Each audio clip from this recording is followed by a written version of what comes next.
Hey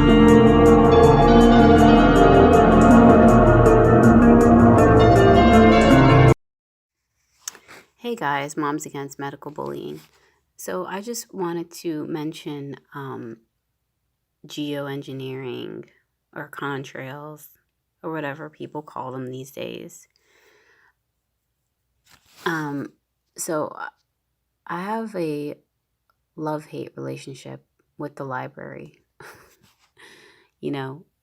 In some ways, I feel like they're houses of propaganda, they're government libraries, you know what I mean? So what can you expect, right? Can we really find, ultimate truth in libraries? I mean, maybe, I suppose, if you do the right type of research. But yeah, so anyways, I just thought this book was interesting because they're talking about weather and clouds. And I think that the work that they're doing in the sky, the solar radiation management or the geoengineering or the cloud seeding or whatever thousand other names they have for what they do, I think it's becoming so obvious that they have to start including it and being a little more upfront about what they're doing in a way. But they're putting it all under the name of a contrail. So in this book, the girl starts talking to her teammates about clouds and determining the weather and stuff like that. And so this was made in 2016, this book. So they're afraid it's gonna rain, and they actually put this picture of this plane, of this spraying plane. So I just want to say, like, I don't know uh, any plane that goes over my house. I don't know if it has to be a specific type of plane that would leave a contrail, but passenger airplanes that go by, they don't leave a visible trail that I can see. Only these, jets or what have you that fly higher up, and they make, very crazy lines in the sky. I mean, like, why? How do they explain that? Like, why do these planes fly so erratically? Like, what is with these erratic shapes, So anyways, it says here, sometimes clouds are made by airplanes. These long, thin clouds are called contrails. So they're acknowledging in this book that there is formations made by these by these planes, but of course they're calling them contrails. If they go in as far as to say that, why don't they just spit out the whole truth? Like, what's the problem, So they're continuing with their contrail theory, and admitting them they make these formations. And what's funny is that when I opened this book, I said, I wonder what propaganda is going to be in this book. And the first page didn't say that, but it showed those types of clouds. And I was like, holy moly, they're showing the weird clouds. Because in the beginning of the book, they're like, well, it's really hot out here. I don't know if you guys have ever been out when this haze that these planes create, when this haze over the sun, it makes the sun feel extremely hot, like unbearably hot.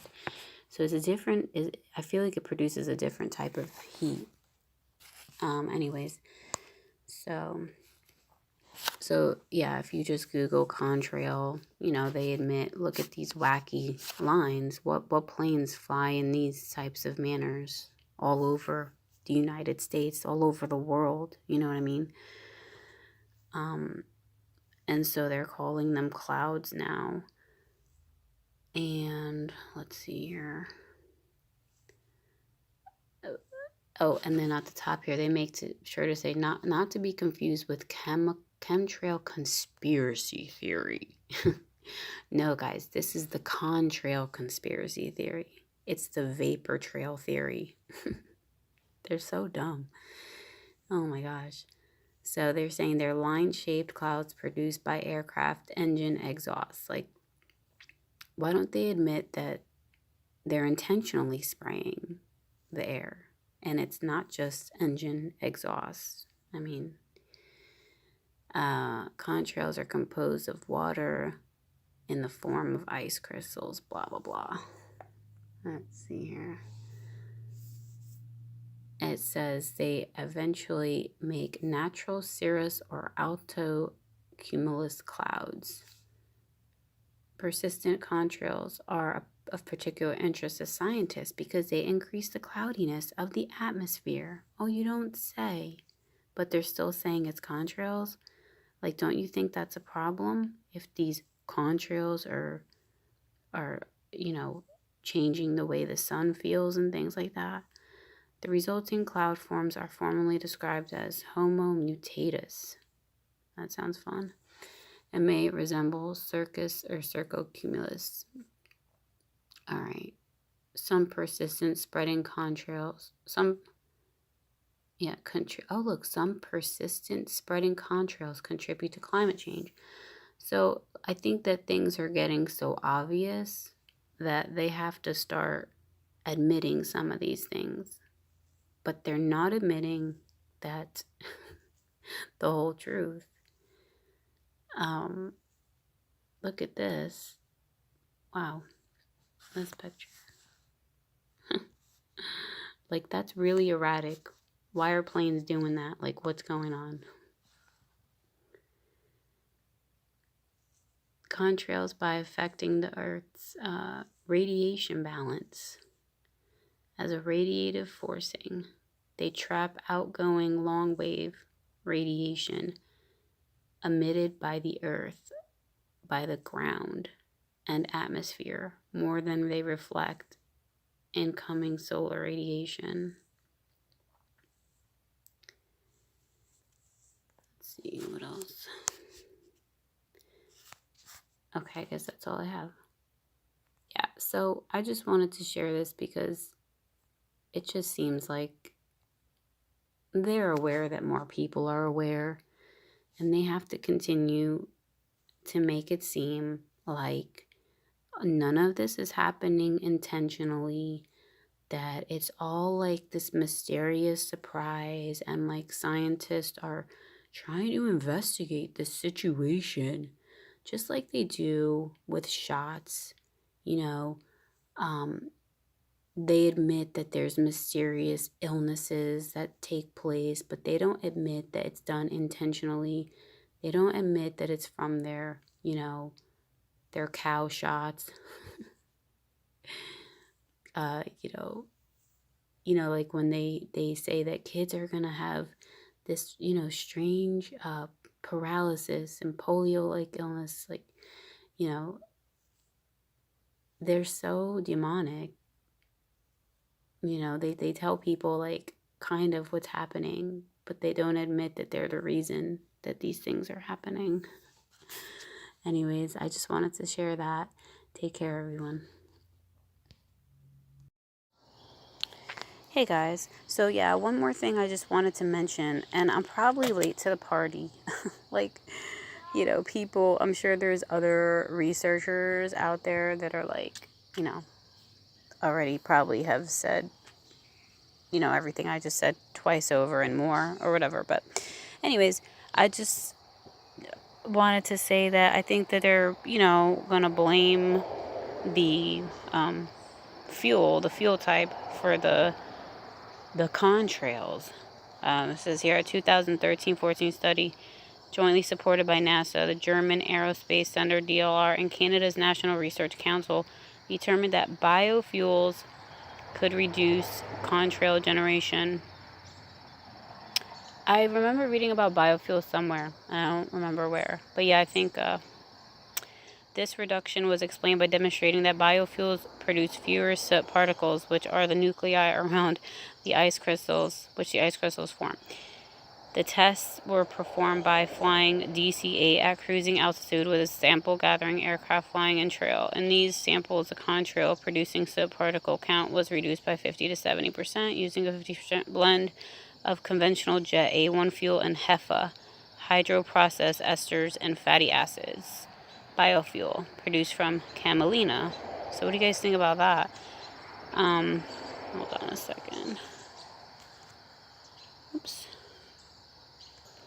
So it says here, biofuel can be produced from plants, energy crops, or from agricultural, commercial, domestic, or industrial waste if the waste has a biological origin. Biofuel generally involve contemporary carbon fixation, such as those that occur in plants or microalgae through the process of photosynthesis. The greenhouse gas mitigation potential of biofuel varies considerably from emission levels comparable to fossil fuels in some scenarios to negative emissions in others.